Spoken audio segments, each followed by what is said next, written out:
Okay, welcome everyone, James Parker. And in this video we're going to talk about the 10 positions in the golf swing as demonstrated by the excellent Mr. Grady. Two different swings, obviously different colour trousers and outfits, so it's obviously different days, maybe different years, I'm not sure. I couldn't find two swings on YouTube with of the same swing, just with a down the line shot and a face on shot. So yeah, so the 10 positions, if you've read a lot of the Golfing Machine stuff or Grady's Morad stuff, they talk a lot about P1, P2, P7, P8. All these Ps are simply referring to positions. Okay, so if you know where these positions are, and where a great ball striker, someone with a great golf swing like Grady, if you know where he is getting his body and his club and his hands and arms in these different positions, then it'll really help you analyse your own swing when you get your iPhone out, or you get your camera out when you get to the range and put it on a little stand or a little tripod. So position one is obviously setup. So we're looking for a few things, aren't we? We're looking for nicely positioned with the hips over the heels. We're looking for a nice sort of angle with the right ear going to the right pocket. You know what you see a lot of as well with guys that are set up very well is if you draw a line down from the crease underneath their right armpit, it kind of dissects just outside the right knee. So those are good things to look for. It looks as though he's got his shoulders open a little bit, doesn't he, there? But obviously hips are square, toes are square, club face maybe pointing a little bit to the right. But yeah, it looks as though he's got his shoulders open a little bit. With regards to the angle of the club, you tend to see the club always pointing up, kind of straight up into the belt buckle. Okay. As far as weight distribution goes, looks pretty even, or even favouring a little bit more on the heels. Okay. So that's position one, and you also see from the face-on view. If we look down from the lower body, you can see how, as he comes down from the hips, it looks as though his knees are going outwards. So, it's as if he's sitting on a horse. His knees are actually away from each other, if you like. And then as you come down, his ankles are a little bit wider than his knees. And then obviously toes nicely flared out. Okay, and that's important with regards to your toes being flared out, because that's going to enable you to for your right leg to straighten and your left leg to flex during the backswing, which obviously allows for this sort of external rotation in the hips, allows for your spine to start tilting to the left a little bit. Okay. Upper body kind of stacked over his lower body for an iron. Okay. But also looks from the position in his visor, it also looks as though he's kind of just tilted his head a little bit, doesn't it? That way. So it's kind of like his right eye is a little bit lower, or his right ear is a little bit lower than his left ear. Okay, and that's an important thing to pick up as well. That's going to help you with your backswing and your side tilting as well. Shaft leaning forward a little bit. Okay, ball position maybe just inside the left heel, and the hands always opposite the inside of the left thigh. All right. So that's position one. Position two is when the shaft simply gets parallel with the ground. So if we draw a line straight up from set up there, this is what we call the inclined plane. So what he's doing is that club's coming, it's just a fraction underneath it, isn't it? But you can see it's coming up pretty much straight up that blue line. Okay, so what you're looking for here, when the shaft gets parallel with the ground, this is position 2. Okay, so if you look at it from face on, we're going from setup to position 1 to position 2. You can see how, you know, there's no sort of real effort to get the hand wide, is that right? You can see his hands are only just outside his right thigh. This right arm has started to fold already. Okay, so all, you know, trying to get wide and trying to get your hands out here. I think he's only going to pull your upper body and lower body centers off to the right, which is obviously not what we want. We want lateral movement, but we only want lateral movement going towards the target. Okay, so that's position 2, shaft parallel with the ground. Position 3 is left arm parallel with the ground. So you can see how here he's pretty much got a full wrist cock by that point. And also, look where his left shoulder is. Right, left shoulder is already pretty much underneath his chin. Right, you look at it from this position, left arm parallel with the ground. You can see his left arm's nicely across his chest. This right leg, let's draw a little line where his right knee is there. So you can see by this point, as the club is moving, his hands and arms are moving, the right leg straightens and the left leg flexes incrementally during the backswing. So they're not locking, okay? Right leg straightening, left leg's flexing during the backswing, all right? So you can see how this right leg has already started to straighten up a little bit, and that's position 3, all right? And if you go just a little bit further than that, you can see how the hands are just kind of dissecting the right bicep, all right? But that's a good position to have there. You know, if you make a note of where his hands are, they're just underneath the right bicep, all right? Position 4 is more straightening of the right leg, more flexing of the left leg, okay? And as he does this, like I said, that right hips can turn back behind him. If we draw a line up from his right heel here, you can see how as his right leg straightens, right, and that right hip turns back behind him, he's actually moving away from that blue line, right? So there's no lateral movement in his hips. Actually going the other way, he's increasing the space, getting that rotation with his right hip. Okay, so position 4, up the top of the backswing, more right leg straightening, more left leg flexing, getting that right hip turning behind him. Okay, and a few of the things that we generally tend to see at the top, or like to see, should I say, is left arm kind of parallel with the shoulders.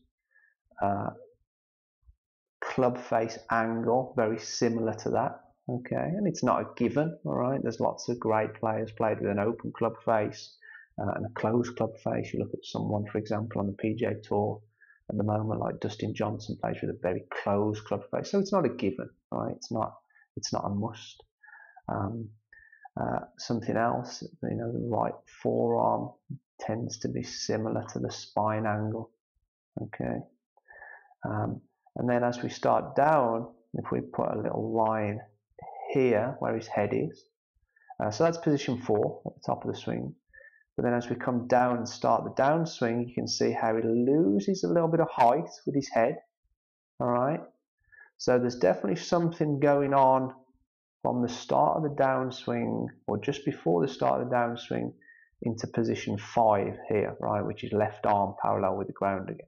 So you can see he loses a bit of height with his head, right? But also notice the direction of his club and his hands. You can see how the club head is dropping down this way, all right, and kind of gathering and shallowing out the plane of the club, and his hands are moving down this way. Okay, so there's definitely something which is producing that during the transition into his downswing. And if you watch from this left hand side, you can see how there's a big sort of shift into his left leg, right? So there's you know, whether he's got a little bit more weight under his right foot at the top, or he's got a little bit more weight under his left foot at the top. I mean, it doesn't really matter, you know. What's important is at the start of the downswing is that the weight has to transfer. The hips have to slide. And you can see as he transfers more weight into his left leg there, that left knee's moving out in front of him, which allows the hips to slide. But also watch his left shoulder as well. Watch how that left shoulder's pulling. All right, and that left shoulder pulling, right, which is producing a little bit of a twist in his left arm, is producing that tremendous lag there. Okay, that left shoulder pulling is really pulling his left arm down and actually increasing the angle in his left arm and shaft, right? So you can see there his left arm and club are about 90 degrees. As he starts down, that angle is actually significantly increased, right? There's 90 degrees. You can see how that shaft's now in that position. So a lot of that is due to that left shoulder pull, right? The transfer of weight into the left leg, again, the left knee out in front of you, the hips moving laterally, right? Very important.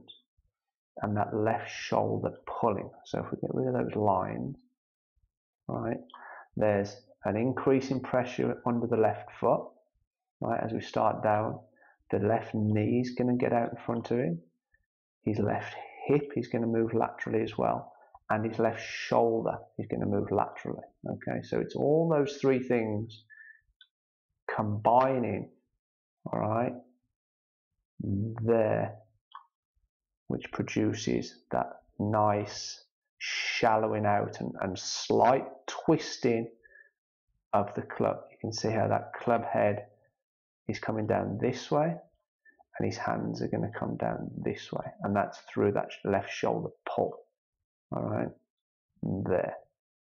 That's such a critical part of the downswing. That's why whether you know, I'm giving an online lesson or a lesson to someone in person, you know, I'm looking at what they're doing at the top of the swing here. Are they gathering the club nicely? You know, are they getting that left shoulder pulling so that you can get your arms back down in front of you? And the more that you can pull that left shoulder, right, the more that you're going to be able to get your arms and hands and that inevitably this right elbow back down in front of your right hip. Okay, so that's an important part of it. I like to talk a lot about that. Okay, so position 4 at the top, position 5, again, left arm parallel with the ground. Okay, so you can see here, you know, there's been some left shoulder pull. There's definitely been some lateral movement in the hips. There's definitely been some lateral movement in the left knee as we're increasing the pressure underneath the left foot. Okay, and that left shoulder pull is what's going to pull your arms down.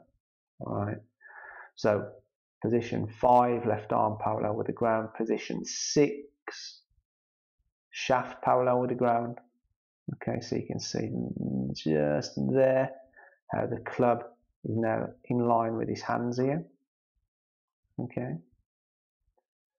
and also in this position on the left, hands opposite the right thigh, very important. Okay, and also as a side note as well, not a side note, an important note, this connection underneath this right arm doesn't go anywhere.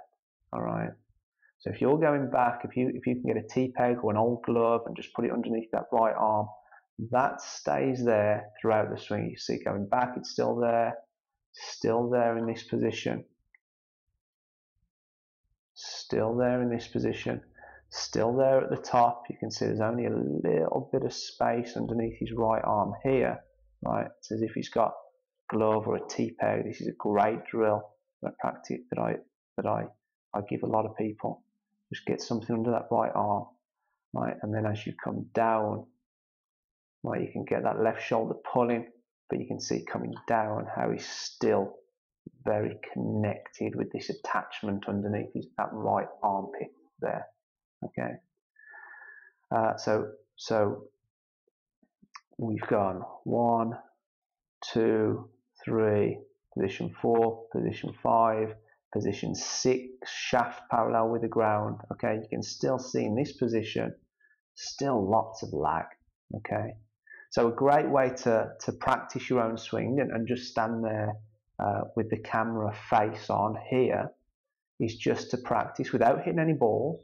Go up to the top and then just practice a move where you're increasing the pressure in that left foot, getting that left knee out in front of you, sliding the hips forward, pulling that left shoulder. The left shoulder pull is very important. Okay, and that left shoulder pull is what's going to pull your arms down. And if you can just come down and practice to there, okay, with your hands over your right thigh, then you're going to build up some really great feelings, and then you can kind of feed it into your golf swing. All right. What we tend to see from here, and this is what a lot of the stack and tilt philosophy is about the tilting of the spine. So we want to try and feel as though the spine is tilting to the left, going back, okay, and extending as well. And then as we start down, as that left shoulder pulls, we're going back into flexion. So we're just stacked, the upper body stacked on top of the lower body again. But by the time we get down to impact, in position 7 there, you can see how with the hip slide and obviously keeping the head in the same place, we've now actually got some reverse tilting. Okay, we've actually got some side tilting away from the target. All right, and this is how I believe that we truly stay centered. All right, the head, we tilt the spine towards the target, going back, and then with the hips sliding forward, the spine tilts away from the target through the shot. All right, so it's left tilting and extending and turning, back into flexion as you're pulling your left shoulder and driving your hips, and then it's tilting the spine away from the target, kind of through the shot and post impact. Okay, so you can see how much side tilting away from the target he's got there. All right. So position 7, what we're looking for is obviously the hands to be delivered, and this all coincides with this left shoulder pulling sensation, hips sliding, okay, left knee getting out in front of you, more pressure under the left foot. And if you can do that, by the time you get down to impact, what we want to try and see is the hands to be delivered underneath the left shoulder. The left shoulder is the center of the swing. You think about that club moving around, right? That left shoulder is the center of the swing. So as you come down, if you can get into a position where you're practicing coming down, getting your hands in front of your right thigh, and then driving them forward, getting your hands underneath your left shoulder. So from your perspective, okay, and this is what the aim point technique is, from your eye line, if he looks down through his hands there, he's actually looking down to him. It appears that his hands are actually over a spot on the ground out here. All right, so that's the aim point technique. All you've got to try and feel coming down is that you are aiming your hands at that spot on the ground.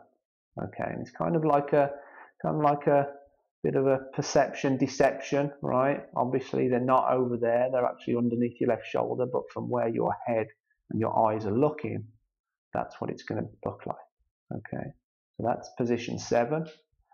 We'll kind of go over this way now. So position 7, you can see how at impact, shoulders have turned out the way, hips have turned out the way. All this is conducive with the lateral motion of the shoulder, the hips, and the knee. Okay, and then position 8 is when that shaft gets parallel with the ground again there. Okay, position 9, right arm parallel with the ground, and then position 10. And you can see how that club's always coming out through underneath his left shoulder there, isn't it? So it's kind of coming down underneath his right shoulder, and it's coming out underneath his left shoulder. Okay, and then position 10, finish.